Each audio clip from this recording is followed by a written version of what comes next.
Hola, ¿cómo están? Gracias por estar con nosotros otra vez. Ya es viernes. Gracias a Dios.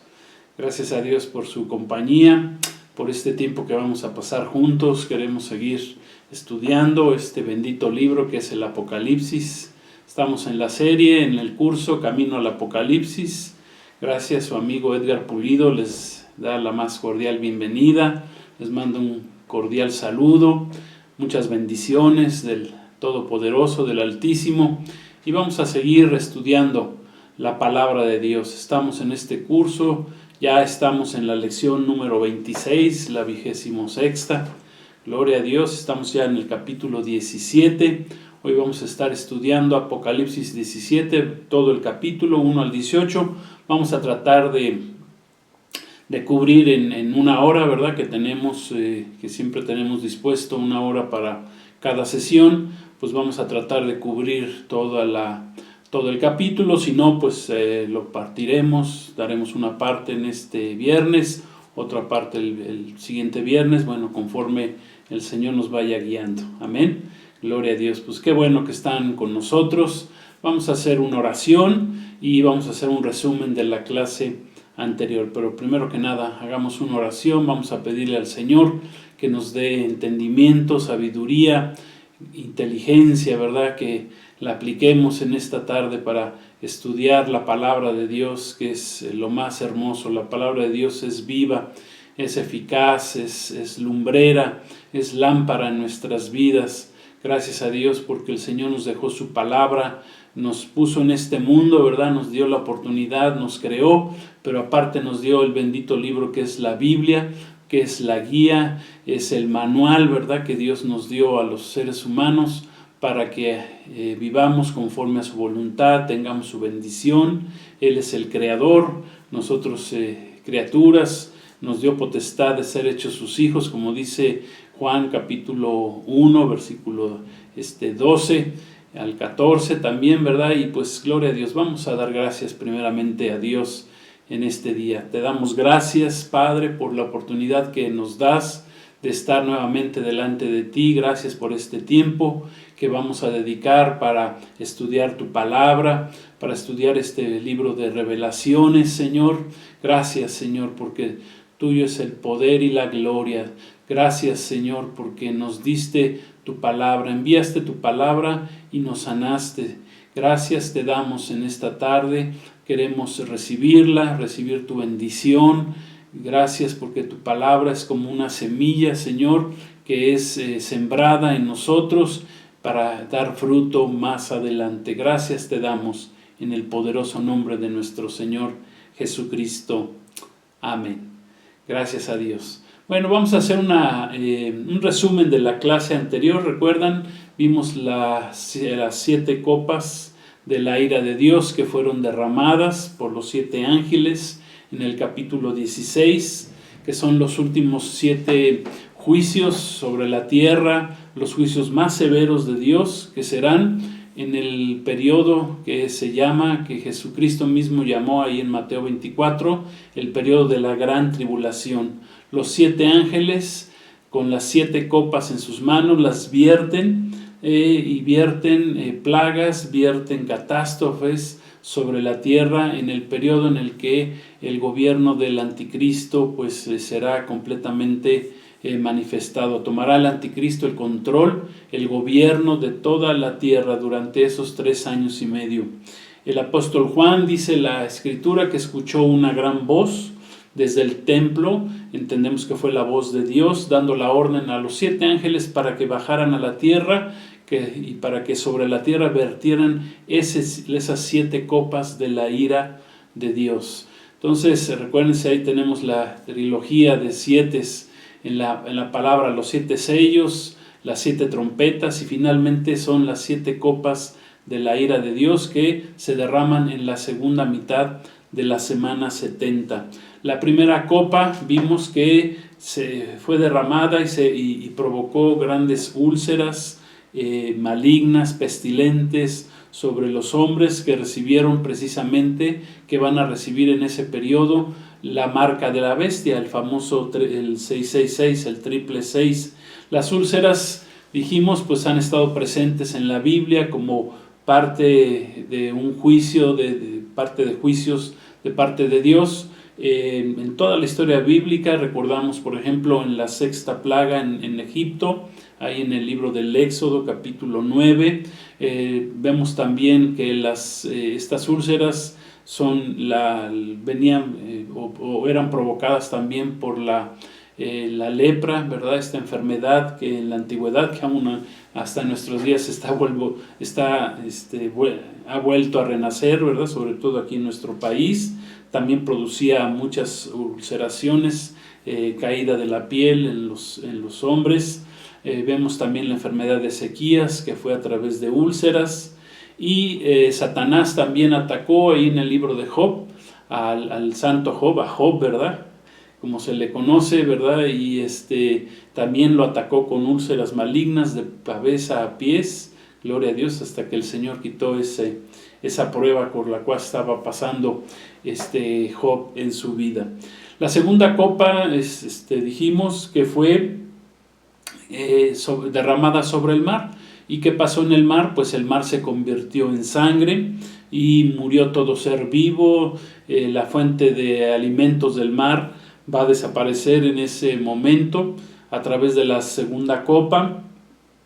Todos los peces, todos los habitantes de los océanos, del mar, pues se extinguirán. Muchos países, ¿verdad? Sabemos que dependen su economía del alimento que sale del mar, pues en esa segunda copa será destruida, porque todo el mar, las 3/4 partes o un poquito más, ¿verdad? del mundo, ¿verdad? Sabemos que está cubierta por los mares. La tercera copa derramada, dijimos que el agua se convierte en sangre, todo el agua de los ríos, de los ríos, o sea, todo el agua potable en el mundo, que en realidad ya es poca, creo que ni el 1% del agua total en el mundo es potable. Bueno, en ese momento toda esa agua potable se va a convertir en sangre, precisamente cuando el tercer ángel derrame la tercer copa, y precisamente este juicio vendrá como consecuencia de que los moradores de la tierra, los seguidores del anticristo, los que tienen la marca de la bestia, van a derramar la sangre de los mártires de Cristo, aquellos que aceptarán en ese periodo a Jesucristo como su Señor y Salvador y no permitirán que se les marque, que se les ponga el sello. Ellos morirán.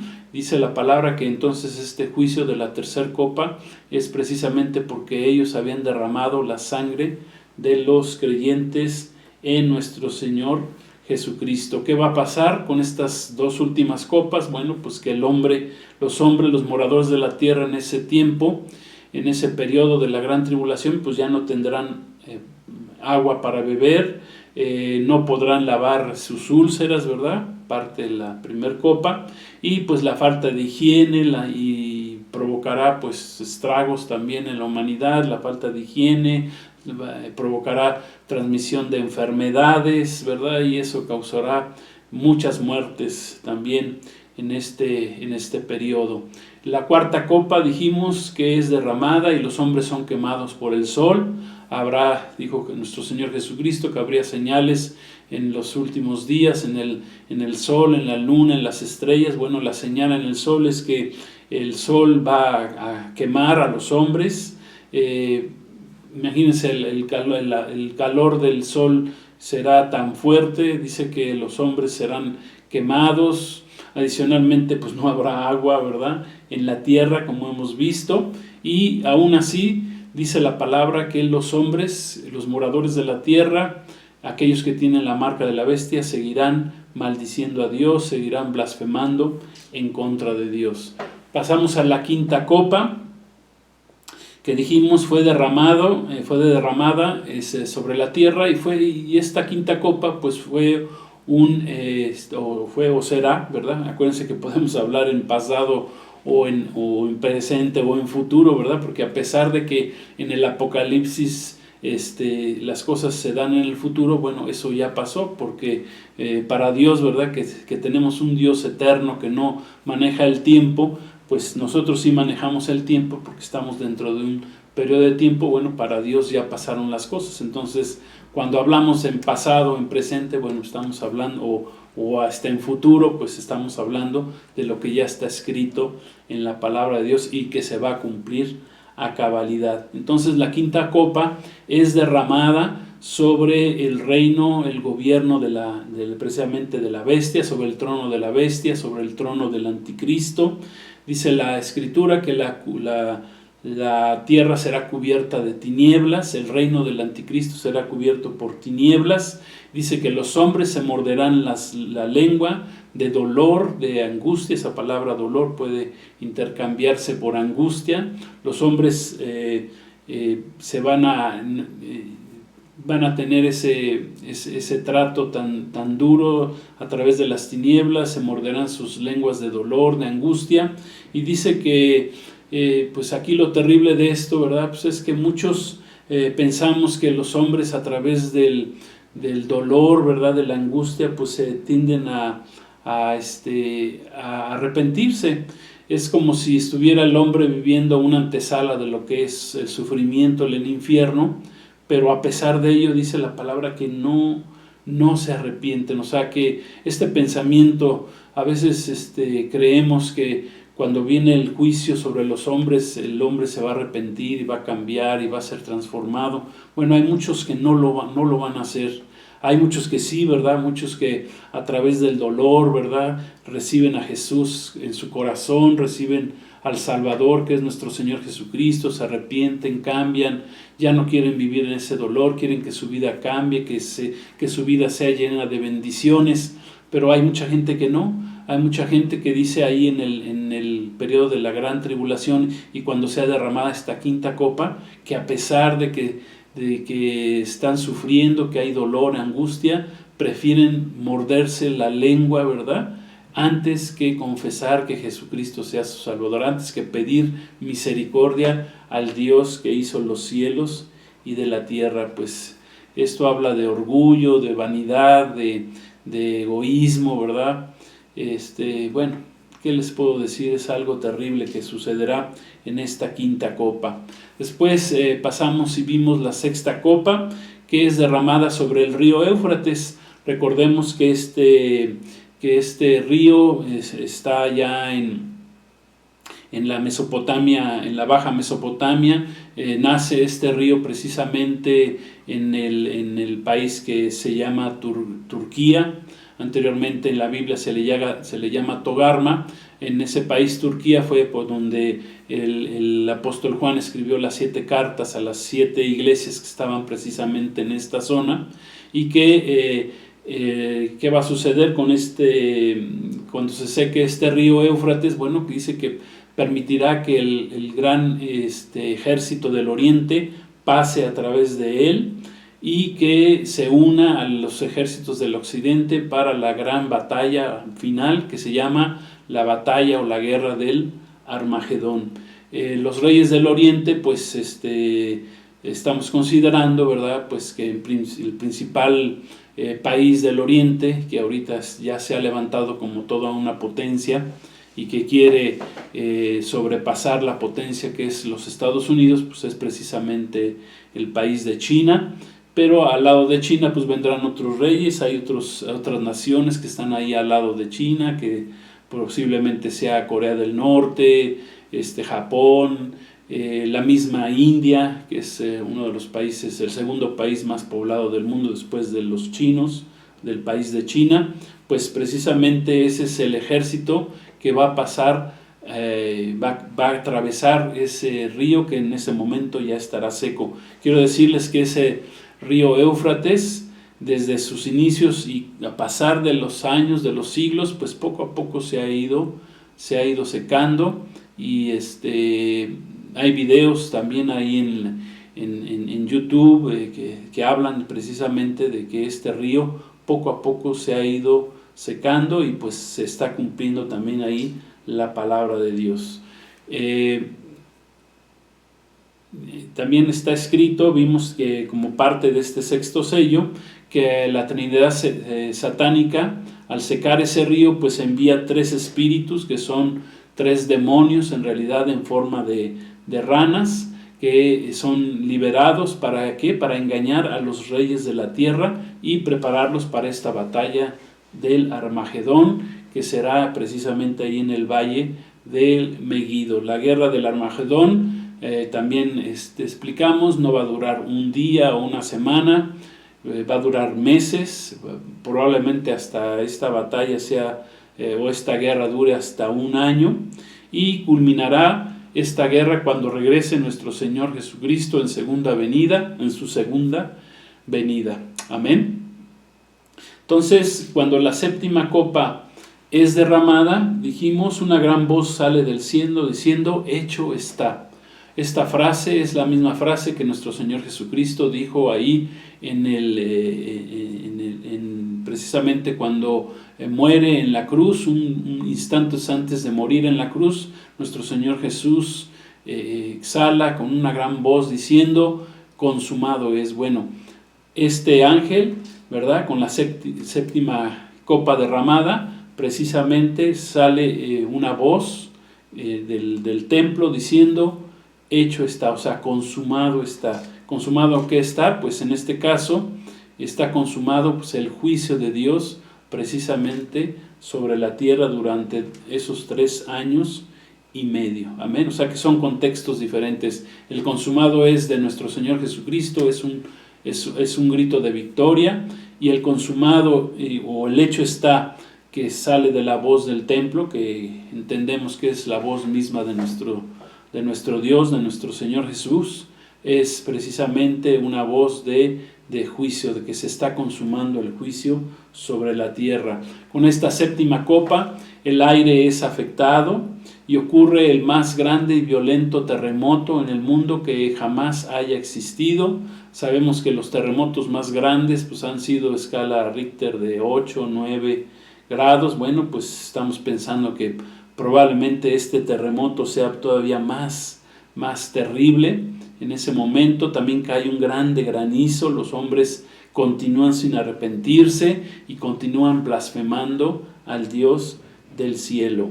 Entonces dice que con este terremoto pues serán destruidas las naciones, las ciudades de la tierra, las montañas y las islas, dice que desaparecerán, se aplanará prácticamente el mundo será totalmente trastornado, la tierra será cambiada su fisonomía, y pues todo esto en preparación precisamente a la venida de nuestro Señor Jesucristo para instaurar su gobierno milenial.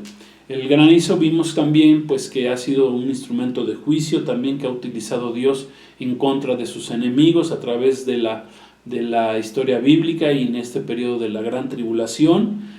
Finalmente, lo que entendemos después de la séptima copa, de que la séptima copa sea derramada, pues que la tierra será un lugar completamente devastado, será un montón de escombros y prácticamente pues será una tierra que será inhabitable.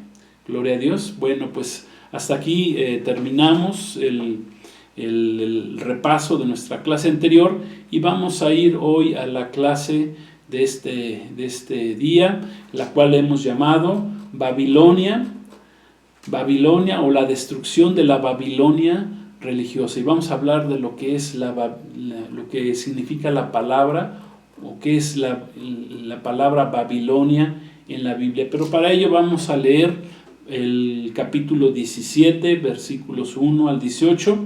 Son 18 versículos, o sea que tengan un poquito de paciencia y vamos a leerlos y los vamos a desarrollar en este día.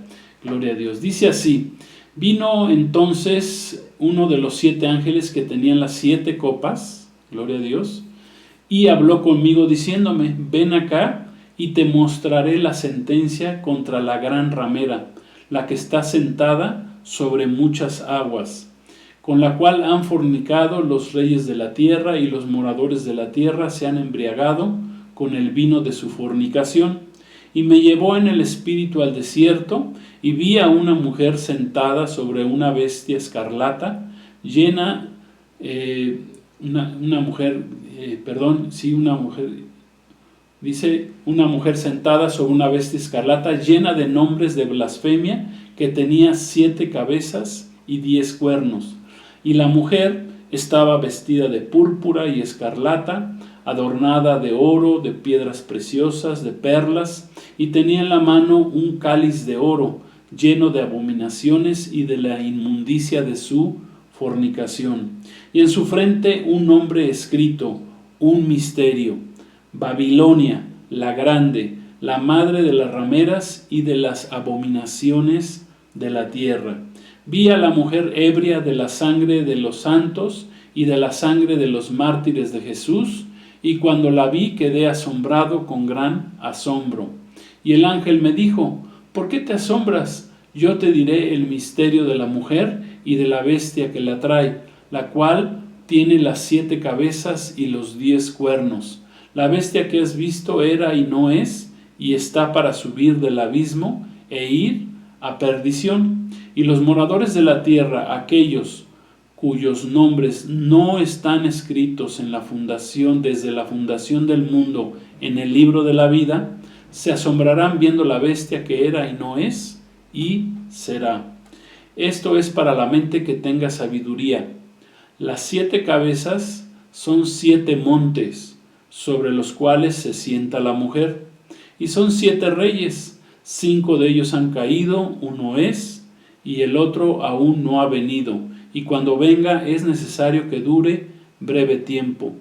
La bestia que era y no es también el 8º, y es de entre los 7, y va a la perdición. Y los 10 cuernos que has visto son 10 reyes que aún no han recibido reino, pero por una hora recibirán autoridad como reyes juntamente con la bestia. Estos tienen un mismo propósito y entregarán su poder y su autoridad a la bestia. Pelearán contra el Cordero y el Cordero los vencerá, porque Él es Señor de señores y Rey de reyes, y los que están con Él son llamados elegidos y fieles. Me dijo también: las aguas que has visto, donde la ramera se sienta, son pueblos, muchedumbres, naciones y lenguas. Y los 10 cuernos que viste en la bestia, estos aborrecerán a la ramera y la dejarán desolada y desnuda, y devorarán sus carnes y la quemarán con fuego. Porque Dios ha puesto en sus corazones el ejecutar lo que Él quiso, ponerse de acuerdo y dar su reino a la bestia hasta que se cumplan las palabras de Dios. Y la mujer que has visto es la gran ciudad que reina sobre los reyes de la tierra. Gloria a Dios. Bueno, comenzamos con la destrucción de la Babilonia religiosa. Así hemos llamado esta sesión, esta clase del día de hoy, que es ya nuestra clase número 26. Gloria a Dios de este día. Entonces, es importante entender esto: del capítulo 16 al capítulo 17 del Apocalipsis, pasa de una visión que es en lo general a una visión que es en lo particular. De lo general a lo particular, ¿verdad? En el capítulo 16 vimos las 7 copas derramadas sobre la tierra de la ira de Dios, y ahora estamos viendo aquí en el capítulo 17 en particular el juicio que profiere Dios precisamente, y la sentencia contra la gran ramera. ¿Quién es esta ramera, verdad? ¿Quién es esta gran ramera? En Apocalipsis 17:5 dice que se refiere a Babilonia la grande, la madre de las rameras. ¿Quién es esta Babilonia? ¿Quién es Babilonia? ¿Quién es esta madre de las rameras, verdad? Es lo primero que nos podemos preguntar. Y para esto quiero que recordemos algunos principios bíblicos para el estudio precisamente de la palabra de Dios, de la profecía bíblica. es importante que los apliquemos para que podamos entender la palabra de Dios. La palabra de Dios no es tan difícil, no es tan complicada cuando nosotros tenemos al Espíritu Santo de Dios, cuando tenemos la revelación de Dios, cuando aplicamos los principios bíblicos para la interpretación de la palabra de Dios. Amén. Entonces ya no es tan difícil, porque la palabra de Dios dice que el hombre natural no percibe las cosas del Espíritu de Dios porque para él son locura, pero para el espiritual sí las puede entender, y las podemos entender precisamente por el Espíritu de Dios que está en nosotros. Entonces, recordemos que varios principios que se tienen o que debemos aplicar para entender la palabra de Dios, para estudiar la Biblia. El primer principio es de la Escritura, ¿verdad? En la Escritura es que debemos entender que la palabra de Dios no es de interpretación personal, ¿verdad? Que la palabra de Dios se explica por sí misma. Dice el Salmo 119, 160, si quieren me pueden acompañar a buscarlo así rápidamente. 119, 160, dice el Salmo: la suma de tu palabra es verdad, y eterno es todo juicio de tu justicia. Quiero que nos enfoquemos en lo primero que está escrito en este versículo. Dice: la suma de tu palabra es verdad. ¿Qué significa esto? Bueno, que la palabra de Dios, dijimos, se explica por sí misma, por lo que tenemos que estudiarla en su conjunto.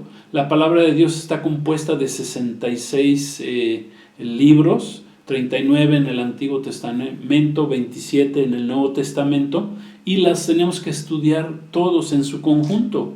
Y así la palabra de Dios se nos va a ir revelando completamente a través del estudio de toda la palabra de Dios, ¿sí? Si vamos nosotros sumando cada verdad que descubrimos, ¿verdad?, en los escritos de los profetas, en la ley, en todos los libros del Antiguo Pacto, también llamado el Antiguo Testamento, si leemos los libros del Nuevo Testamento, ¿verdad?, pues ahí, si sumamos todas esas verdades, vamos a llegar a la verdad que es, vamos a ir acomodándola. Esto es como si fuera un rompecabezas, ¿verdad?, que nosotros vamos acomodando, ¿verdad?, las verdades, lo que fue revelado aquí, el Señor acá nos los está mostrando, se está cumpliendo así. Entonces, al final del estudio de toda la palabra, sumamos toda la palabra y entonces nos lleva a lo que es toda la verdad. Gloria a Dios. Así vamos teniendo el entendimiento sobre todo el panorama de lo que es la Escritura de Dios. No podemos, quiero decirles, ni estarnos imaginando, ni siquiera estar diciendo que no, pues es que Dios me habló y me dijo y me reveló. Recuerden que para poder hacer una doctrina de la palabra de Dios, pues por lo menos esa doctrina tiene que estar fundada en por lo menos 2 textos que nos hablen sobre esa verdad, y que no podemos sacar un texto, ¿verdad?, un solo texto y decir, bueno, yo pienso, yo digo, yo creo que este texto esto significa, porque eso ya es interpretación personal. No, pues, repito, no podemos imaginarnos, ¿verdad?, de que ni estar diciendo, es que Dios ya me reveló, me dio un sueño y me interpretó esta escritura, ¿verdad? Sencillamente porque Dios no hace acepción de personas. Dios nos dio su palabra para todos, para que todos la podamos entender. Todo ya está revelado en la palabra de Dios. Precisamente este libro del Apocalipsis fue el último libro revelado por Dios, y hasta ahí el Señor selló su revelación. Y eso fue hace casi 2000 años que el apóstol Juan recibió la revelación del Apocalipsis en la isla de Patmos, precisamente. Recordemos que la palabra Apocalipsis viene del griego apokalupto, que significa revelación, algo que estaba cubierto. Eso significa que algo estaba cubierto, que de repente se le quitó eso que estaba cubriendo, ya sea lo que sea, cualquier cosa, persona, lo que ustedes quieran, estaba cubierto, y al quitarle ese velo, entonces se revela lo que había dentro de esa de ese velo que cubría en ese momento la cosa que, valga la redundancia, pues estaba protegiendo o cubriendo. Pues eso significa el Apocalipsis, significa revelación, algo que antes cubierto y ya el Señor lo destapó. Bueno, precisamente eso es la última revelación que recibimos de parte de Dios, ya está escrita, fue escrita en el libro del Apocalipsis. Lo que nosotros necesitamos para entender la palabra de Dios es pedirle al Señor que nos dé iluminación en aquello que ya está revelado por Él. Amén. Ya no hay nuevas revelaciones en nuestros días. Gloria a Dios, ya todo fue, el Señor selló con el Apocalipsis precisamente su revelación. Por eso dice, y vamos a leerlo más adelante, al final en el capítulo 22, que aquel que le añade o le quita este libro, pues todas las plagas, dice la Escritura, que están ahí escritas, vendrán sobre esa persona o sobre esa religión, ¿verdad? Que le esté quitando o que le esté acomodando a la palabra de Dios. Amén, gloria a Dios. Si entendemos esto, bueno, pues son varios principios que debemos de aplicar para poder entender la palabra de Dios. Entonces, vamos a aplicarlo en esta tarde. ¿Qué es Babilonia? ¿De dónde viene Babilonia? ¿Qué significa Babilonia en primer lugar? Que dice que es la madre de las rameras, ¿verdad? Dice ahí lo que leímos, Babilonia la grande, la madre de las rameras. Vamos a ver por qué Babilonia. ¿De dónde viene Babilonia? ¿Qué es Babilonia? Bueno, Babel o Babilonia precisamente está mencionado por primera vez en la Biblia en el libro del Génesis, y lo vamos a leer precisamente. Ahí vamos a ir a Génesis capítulo 10, versículos 8 al 10, si gustan acompañarme en el libro de Génesis, el primer libro ahí en su Biblia. Vamos a leer lo que dice. Dice Apocalipsis 10, versículo 8. Dice así: y Cus engendró a Nimrod, quien llegó a ser el primer poderoso de la tierra. Versículo 9. Este fue vigoroso cazador delante de Jehová, por lo cual se dice, así como Nimrod, vigoroso cazador delante de Jehová, y fue el comienzo de su reino, Babel. Amén. Erech, Akkad y Alcaine en la tierra de Sinar. Gloria a Dios. ¿Qué dice ahí? Dice, y fue el comienzo de su reino, Babel.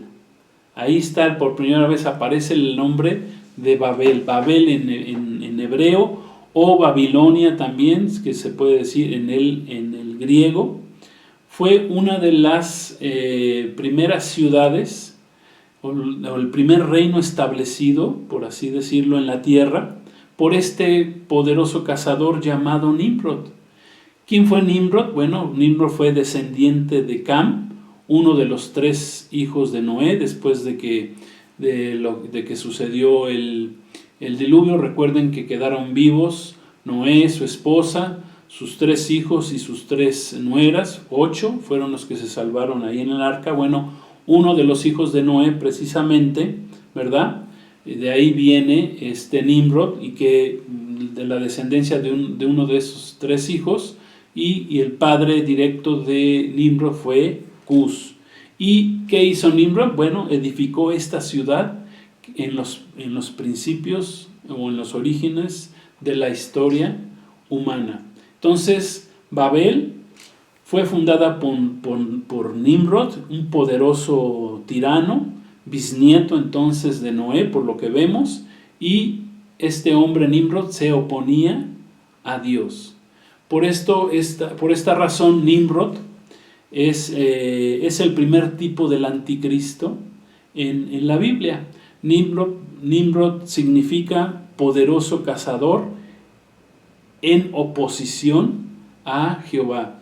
Ahí dice en sus Biblias, en la Reina Valera, por ejemplo, dice poderoso cazador delante de Jehová. Pero esa es una mala traducción, porque delante de Jehová pues pudiera significar, bueno, pues que está delante de Dios sin problemas, pero en realidad la palabra hebrea para la palabra delante es opuesto. Entonces quiere decir que Nimrod era un poderoso cazador opuesto a Jehová, que se oponía, que estaba en contra de Dios. Repito, por esta razón, él es el primer tipo del anticristo en la Biblia. Recuerden lo que significa anticristo. Anticristo significa en contra de Cristo o en lugar de Cristo. Bueno, este es el primer anticristo en la Biblia. Algunos comentaristas y estudiosos de la palabra de Dios, de la Biblia, establecen que Nimrod fue descendiente directo de los nefilines. ¿Quiénes fueron estos nefilines? Bueno, fueron los gigantes que aparecen, que surgen, ¿verdad? Ahí en la Biblia, en el capítulo 6 de Génesis, que surgieron como producto de la unión entre los ángeles, en este caso ángeles caídos, que tuvieron unión. Dice que vieron a las mujeres hermosas y dice que tomaron mujeres para ellos y que tuvieron relaciones con ellas. Eso está escrito ahí en Génesis 6, 1 al 4. Si quieren, después ustedes pueden leer este pasaje. Y ahí muchos estudiosos de la Biblia dicen que, bueno, pues que Nimrod era uno de esos gigantes, que era un poderoso cazador, pero no era un poderoso cazador que estaba delante de Jehová. Ya vimos que estaba en oposición a Jehová, y que cazaba este poderoso cazador, pues cazaba hombres, ¿verdad? Mataba hombres, porque eso precisamente hacían los gigantes. Eran seres gigantes que eran caníbales, que mataban hombres. Bueno, eso dicen los estudiosos de la palabra de Dios. Las escrituras revelan que precisamente esta ciudad, Babel, estuvo ubicada en lo que es la Baja Mesopotamia, lo que es hoy la nación de Irak. Ahí en sus inicios estuvo precisamente el huerto del Edén, en toda esa zona de la Mesopotamia. Bueno, pues aquí también estuvo esta primer ciudad llamada Babel, donde estuvo esta primer civilización dirigida, ya dijimos, por Nimrod, ¿verdad? Y que intentaron construir una torre ahí que llegara hasta el cielo. Amén. Esa fue lo que en esa ciudad ellos en Babel trataron de construir una torre que llegara hasta el cielo. Esto vamos a leerlo juntos. Vamos a Génesis capítulo 11, versículos 1 al 4. Acuérdense, estamos viendo, definiendo, sacando las partes, ¿verdad?, de la Biblia, para que entendamos qué es esto de Babilonia.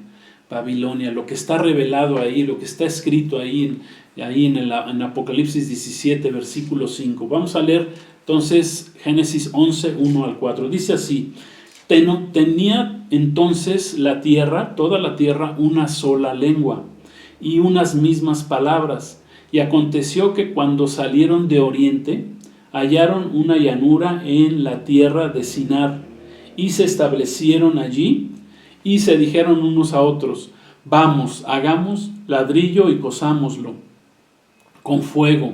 Y les sirvió el ladrillo en lugar de piedra, y el asfalto en lugar de mezcla. 4. Y dijeron: vamos, edifiquemos una ciudad y una torre. ¿Sí? Está Babel. O sea, una cosa fue la ciudad y otra la torre de Babel, ¿verdad? Dice: edifiquémonos una ciudad y una torre cuya cúspide llegue al cielo, y hagámonos un nombre por si fuéramos esparcidos sobre la faz de la tierra. Gloria a Dios. Bueno, entonces, ¿qué podemos entender aquí? Bueno, pues que precisamente esta ciudad y a esta torre se les puso por nombre Babel. Babel, su significado en el hebreo es confusión. Y a esta ciudad y a esta torre se le reconoce en la palabra de Dios como la cuna de todas las religiones. Aquí fue donde comenzaron las religiones en el mundo. En primer lugar, la ciudad, fundada por Nimrod, un hombre opuesto a Dios. Entonces era una ciudad que se oponía a Dios, era una ciudad gobernada por alguien que estaba oponiéndose a Dios. Y en el caso de la Torre de Babel, significa, ¿verdad?, que tiene el significado de lo que son las religiones. ¿Qué son las religiones? Bueno, las religiones son los métodos que utilizan los hombres para llegar a Dios. Esa Torre de Babel, por lo tanto, significa que es la cuna de todas las religiones, ya que todas las religiones buscan por sus propios métodos. Eso es el significado de las religiones, buscar por nuestros propios métodos y esfuerzos el llegar a Dios.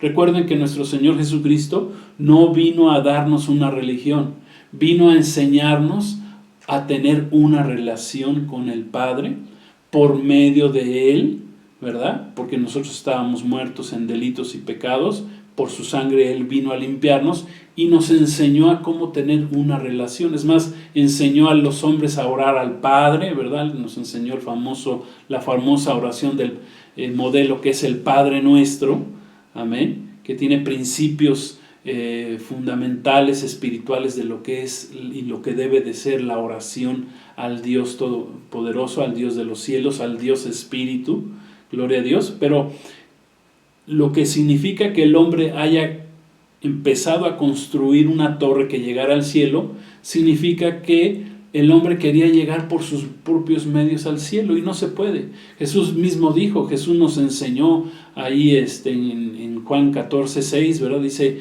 yo soy el camino, la verdad y la vida, y nadie llega al Padre si no es a través de mí. Amén. No hay ninguna religión que te pueda salvar. Si tú tienes una religión y piensas que esa religión te va a llevar al Padre, estás equivocado. El único que te puede llevar al Padre se llama Jesucristo, Yeshua HaMashiach, Jesús el Cristo.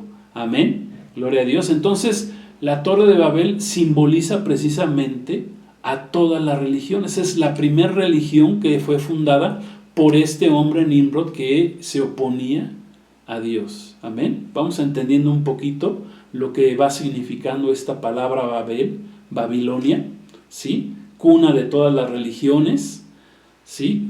También cuando esto dice la escritura que cuando esto estaba sucediendo, cuando se estaba construyendo esa Torre de Babel, ¿qué hizo Dios? Bueno, Dios dice que descendió y confundió el lenguaje humano para impedir que esta torre fuera terminada, ¿sí? Dado que ya vimos, Babel significa confusión, fue un hombre apropiado para esta torre, para esta ciudad que estaba siendo edificada en franca oposición y en franca desobediencia al Dios de los cielos. Otro significado precisamente que se le da a Babel, aparte de confusión, es puerta de Dios, ¿sí? Todas las religiones quieren llegar a la puerta de Dios, pero no pueden llegar a Dios, al Dios que hizo los cielos de la tierra. Él estableció un solo camino, que vuelvo a repetir, se llama Jesucristo. Camino, verdad y vida. Es nuestro Señor Jesús. La religión no te va a salvar. Cualquier tipo de religión que tú tengas no te va a salvar. Solamente Cristo. Amén. Entonces, vimos que Dios desciende, impide, ¿verdad?, precisamente la construcción de que se termine esa torre. También Babel, entonces podemos entender como ciudad, como torre, entendemos, es la religión que se trata de levantar para llegar al cielo, para llegar delante de Dios. Y como ciudad, pues podemos entender a Babel como el lugar donde nacieron los reinos de los hombres que se oponen precisamente al reino de Dios. Amén. Que se oponen al reinado de Dios, que se oponen al gobierno de Dios, que quieren que el hombre, ¿verdad?, sea el que gobierne, pues en este caso al mismo hombre. Recordemos que Nimrod es figura del anticristo. Entonces, ¿qué simbología tiene la ciudad de Babel? Bueno, la ciudad de Babel simboliza también la ciudad o el gobierno del hombre que se opone a Dios. Significa las religiones, la Torre de Babel es la religión para llegar a Dios, y la ciudad, el gobierno que se opone a que Dios gobierne sobre esa ciudad. Entonces, Debido a tal desobediencia, Babel, posteriormente que se le llama Babilonia, como lo vamos a ver más adelante, que es tanto una ciudad como un reino, como una religión, pues se convierte Babel o Babilonia, se convierten en el símbolo bíblico de todo lo que es todo tipo de idolatría, de religión, ¿verdad? Es la cuna de la idolatría mundial. Babel o Babilonia es la cuna de la idolatría mundial, de las religiones y de los gobiernos humanos que se oponen a que Dios gobierne sobre ellos. Eso significa Babel o Babilonia.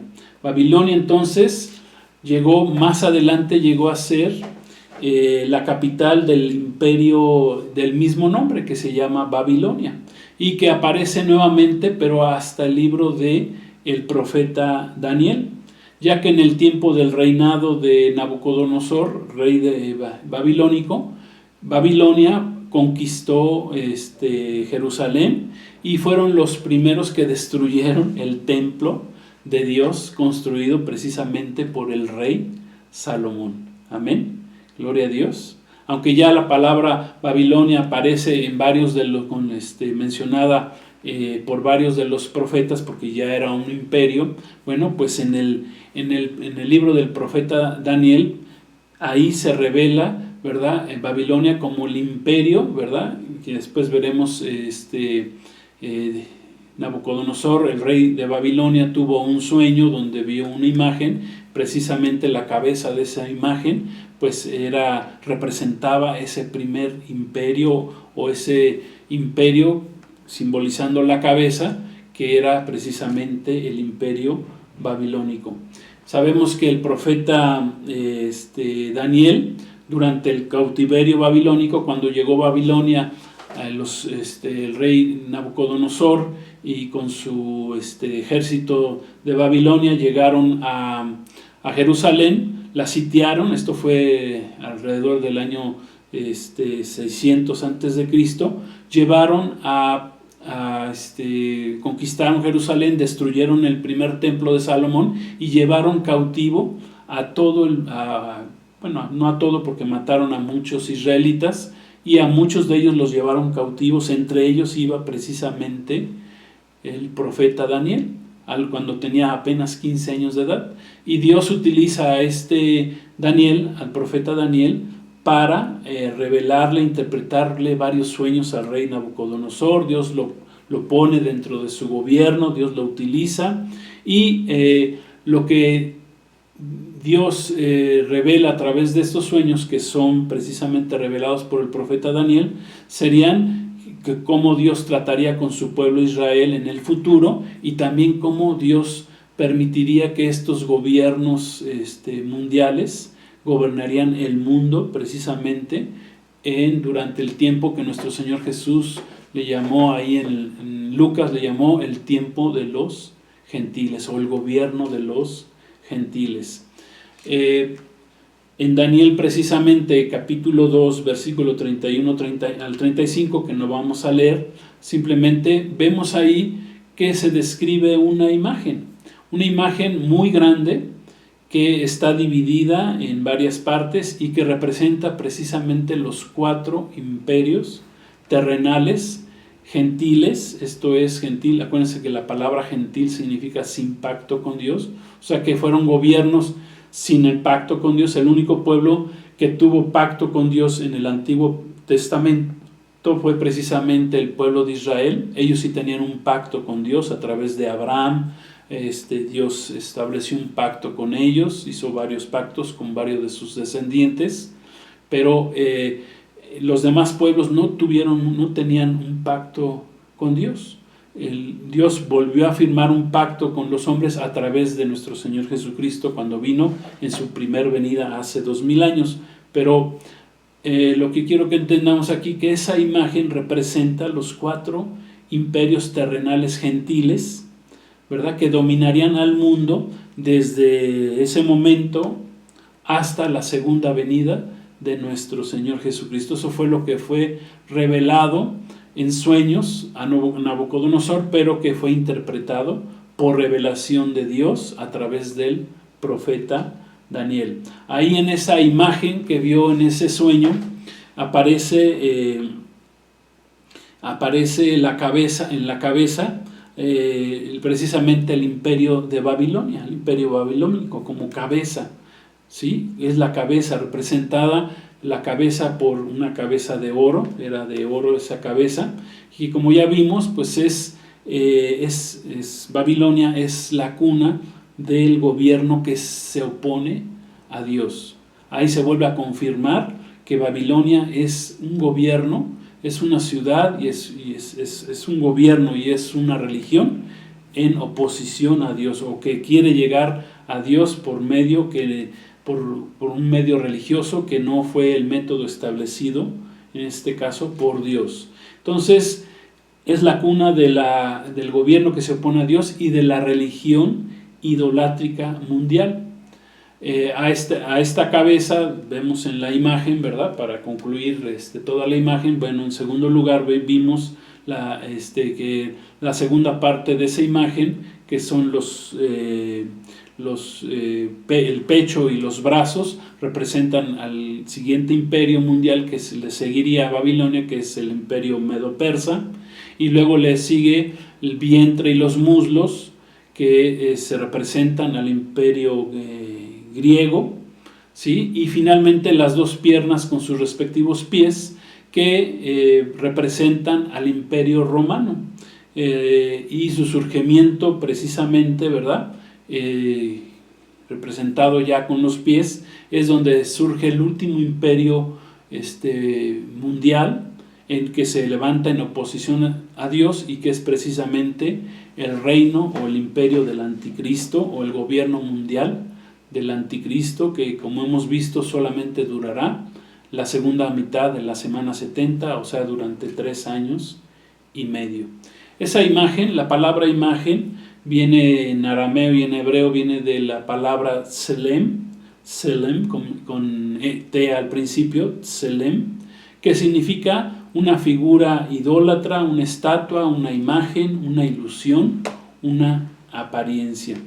Al final, precisamente del sueño de Nabucodonosor interpretado por el profeta Daniel, dice la palabra que una gran piedra que representa a nuestro Señor Jesucristo desciende del cielo, que es la piedra, es la roca, la Petra, ¿verdad? Es Cristo mismo, que golpea esta imagen, la hiere en los pies, o sea, hiere en el último gobierno mundial, que será del anticristo, que representa los pies de esta imagen, y la hace caer y la destruye por completo. Y así pone fin Dios a todo gobierno, a estos 4 gobiernos mundiales que estarían gobernando el mundo.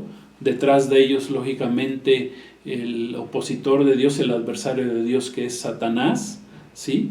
Dice que él es el que gobierna. Es más, Satanás le ofreció esos reinos a nuestro Señor Jesucristo en la tentación del desierto, y nuestro Señor Jesucristo lógicamente no los aceptó. Amén. Entonces ahí es destruida precisamente toda esta imagen con esa piedra cuando cae en sus pies, y simbolizando, ¿verdad?, que Jesucristo mismo va a ser el que destruya ese último imperio que será levantado por el anticristo, que se opone al imperio, precisamente al reino de nuestro Señor Jesucristo.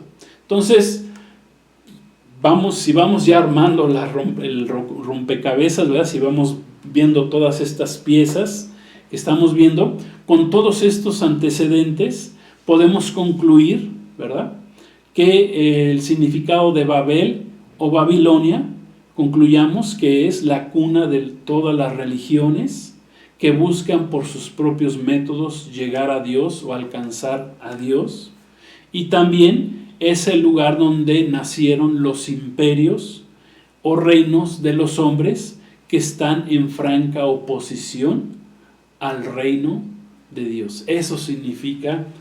Con eso concluimos qué es esto de Babel o qué es esto de Babilonia. Entonces, la mujer que está escrita ahí en el capítulo 17 de Apocalipsis, que aparece en ese capítulo como la gran ramera o prostituta, dice, lleva un nombre. O sea, esta mujer que aparece es una ramera, es una gran ramera, es una gran prostituta, ¿verdad? Diciéndolo de una forma bonita, por así decirlo, lleva el nombre de Babilonia la Grande, la madre de las rameras, o sea, la madre de las prostitutas y de las abominaciones de la tierra. ¿Dónde se dio esto? Pues ya vimos, ya entendemos que viene desde Babel, ¿sí? Que son todas las religiones que quieren llegar a Dios por sus propios métodos y todos los reinos mundiales que quieren gobernar sobre el hombre, pero en oposición a lo que Dios nos enseña, haciendo a un lado a Dios, opuestos a lo que es Dios. Amén. Entonces, ¿qué representa Babilonia la Grande, la madre de las rameras y de las abominaciones de la tierra? Representa todas las religiones de todos los tiempos que han buscado y aún buscan, ¿verdad? Porque las religiones todavía buscan por sus propios métodos alcanzar a Dios, ¿sí? Y también la mujer ramera representa todos los imperios o reinos mundiales, ¿sí? Que se oponen al reino de Dios. Amén. Como consecuencia de esto, ¿verdad? Entendemos que el último imperio o reino mundial que se va a levantar en el mundo y que será gobernado por el anticristo durante 3 años y medio, ¿verdad? A partir de la segunda mitad de la semana 70 de Daniel. Amén. En este último gobierno mundial, dirigido por Satanás a través de la Trinidad satánica que ya hemos visto, ¿verdad? Que es el dragón, que es el anticristo, que es el falso profeta, utilizará 3 principales aliados, ¿sí? Que son precisamente la religión ecuménica mundial. O sea, en estos 3 años y medio, lo que hará el anticristo es que a través del falso profeta va a unir a todas las religiones del mundo en lo que se le llama una religión ecuménica mundial, ¿sí? Que bueno, esa religión será utilizada por el anticristo para finalmente rendir adoración precisamente a la bestia o al anticristo. Va a utilizar también el gobierno político mundial, que es la ONU, ¿verdad? Que sabemos qué significa eso, y el control de la economía mundial a través de la OMC, Organización Mundial de Comercio, para controlar todo el comercio a nivel mundial y así poder engañar a la humanidad. ¿Ok? Gloria a Dios, ¿sí vamos bien hasta ahí? Por lo tanto, la bestia representa al gobierno mundial, esto es al anticristo, y la mujer representa, ahí en el Apocalipsis 17, representa a la religión ecuménica mundial, también representa a ese gobierno mundial, y que los dos están representados por el anticristo y el falso profeta, y ambos se oponen a Cristo y a su gobierno, ¿verdad? A su reino, al reino de Dios. Dice la palabra que la mujer se presenta ebria, se presenta borracha, recuerden, es una gran ramera, que ha derramado la sangre de los mártires de Cristo. Esto, ¿cómo es o cómo será o cómo ha sido? Bueno, pues esto ha sucedido desde el comienzo del pueblo de Israel, de la nación de Israel, y desde el comienzo de la iglesia de Cristo. La iglesia de Cristo, bueno, empezamos a hablar, hablando por ella, hace 2000 años fue fundada, en el día de Pentecostés se fundó la iglesia de Jesucristo, y desde entonces ha sido perseguida, la única religión perseguida en todos los tiempos, ¿sí? Ha sido precisamente la iglesia, la única iglesia que ha sido perseguida en todos los tiempos es la iglesia de nuestro Señor Jesucristo. Reafirma esto porque La iglesia de Cristo no es una religión, no tenemos una religión, tenemos una relación con Cristo. Amén. Entonces, la iglesia de Cristo fue, desde que inició inmediatamente, ¿verdad? El Imperio Romano inició una persecución terrible. Miles y miles de cristianos murieron, ¿verdad? Bajo esta persecución. Fue derramada la sangre, ¿verdad?, de la iglesia de Cristo desde hace 2000 años, y en el tiempo de la gran tribulación también muchos aceptarán a Cristo y tendrán que derramar su sangre al no permitir que se les marque, que se les imponga la marca de la bestia. Amén. Entonces,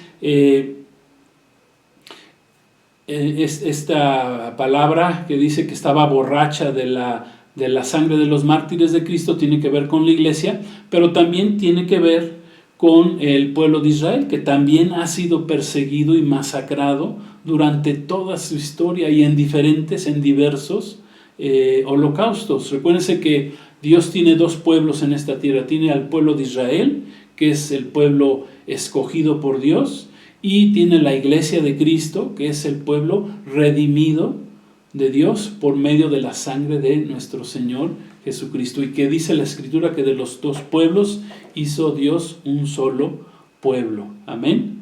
Gloria a Dios. Entonces, vemos en la historia, por ejemplo, que el pueblo de Israel pues también fue perseguido. Mucha sangre de ellos por diversos holocaustos fue derramada. Por ejemplo, los egipcios dice que mataban a los recién nacidos. El libertador Moisés, ¿verdad?, dice que fue tenido que echar ahí al río Nilo.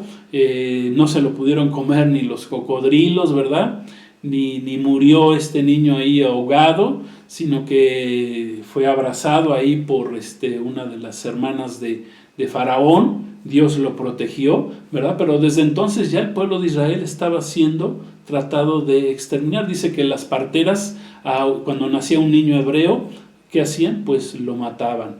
Pero en este caso, pues el Señor guardó a Moisés.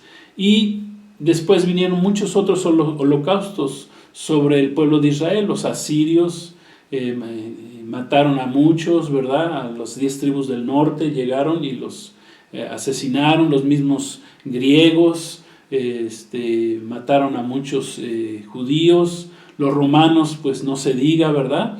En el año 70, ¿verdad? Dice el historiador Flavio Josefo que llegaron las legiones romanas ahí a Jerusalén y mataron a 1 millón de judíos, destruyeron todo el segundo templo, fue destruido por ellos.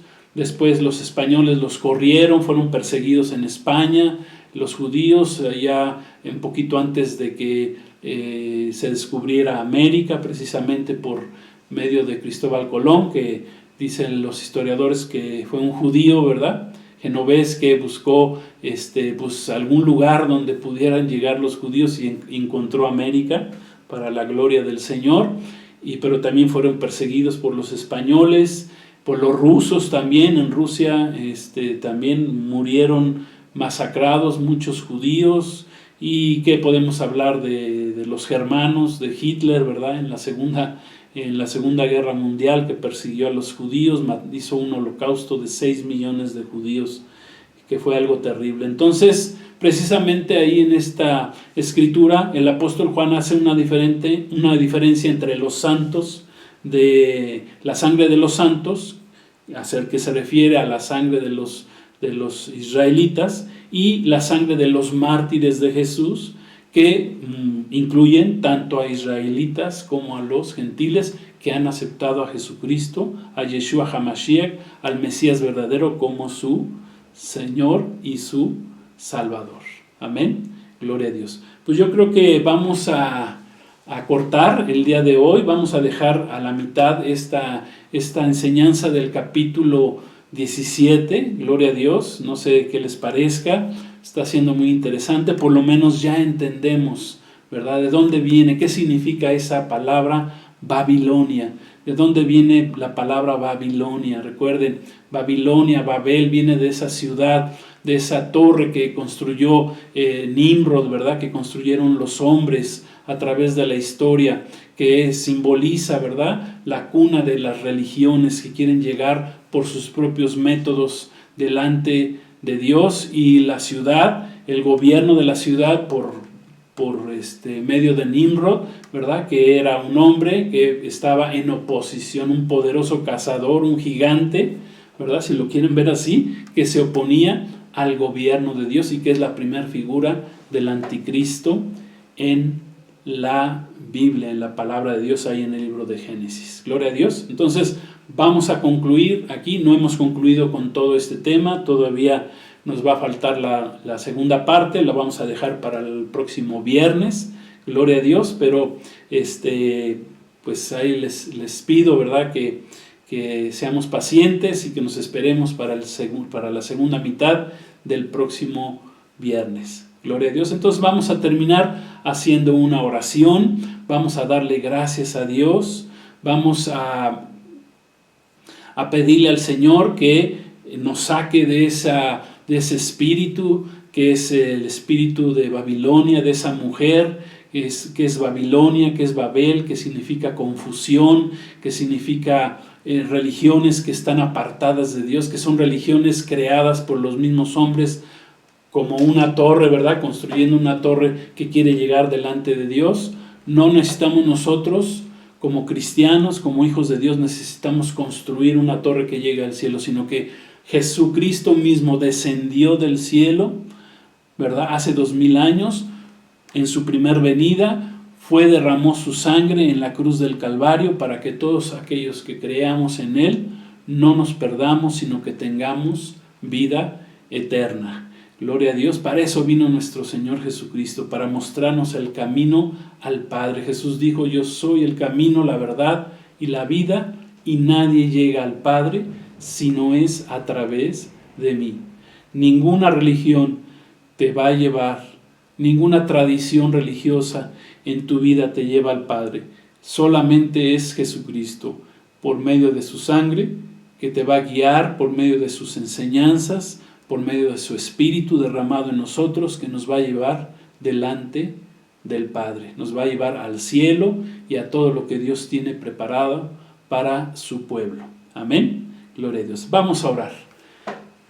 Si gustas ahí acompañarme, vamos a darle gracias a Dios por su bendita palabra. Gracias te damos, Señor, en esta tarde por la bendición que nos has dado de escudriñar, de leer tu palabra, de estudiarla, Señor, de aplicar los principios para poderla interpretar, Señor. Gracias, Señor. Bendito es tu nombre. Gracias, Espíritu Santo. Tú nos estás revelando, dando entendimiento, iluminando, Señor, todo lo que ya está revelado en este bendito libro de las revelaciones, Señor. Escrito hace poco menos de 2000 años, Señor, pero tú nos das entendimiento a los que queremos conocerte, a los que queremos caminar contigo, Señor. Gracias, Señor. El pasado, el presente y el futuro ya está escrito, Señor. Ya sabemos lo que va a pasar, por eso tenemos plena confianza. Confiamos en un Dios que tiene control de todas las cosas, Señor. Gracias porque tú conoces todo. El pasado, y nuestro presente y nuestro futuro está en tus manos, Señor. Gracias. Y te pido por aquellos que nos están viendo en este día, bendícelos, Señor. Si hay alguien que quiera aceptar a Jesús como Salvador, simplemente diga: sí, Señor Jesús, te recibo como mi Señor y mi Salvador. Límpiame de mis pecados. Quiero salir de Babilonia, quiero salir de la cuna de las religiones, quiero salir de la religión y quiero, Señor, conocerte a ti. Quiero tener una relación personal contigo, Padre, a través de mi Señor Jesucristo, y quiero recibir al Espíritu Santo en esta hora, y con Él voy a tener entendimiento de tu palabra. Gracias, Señor, por tus bendiciones. A ti sea la honra y la gloria, Señor. Tuyo es el poder y la gloria por los siglos de los siglos. Gracias te damos, Señor. Amén. Gloria a Dios. Pues muchas gracias por su compañía en esta tarde, amigos, hermanos, Iglesia de Cristo. Que Dios los siga bendiciendo. Vamos a seguir con este curso. Les invito para la segunda parte el próximo viernes a la misma hora, a las 7:45, ¿verdad? Nos estamos conectando. Pues que Dios los bendiga, que la paz de Cristo sea con todos ustedes. Dios les dé abundantemente, los guarde, ¿verdad?, en esta semana. Y nos vemos el próximo viernes, primeramente Dios. Recuerden, Maranata, Cristo viene muy pronto. Dios los bendiga.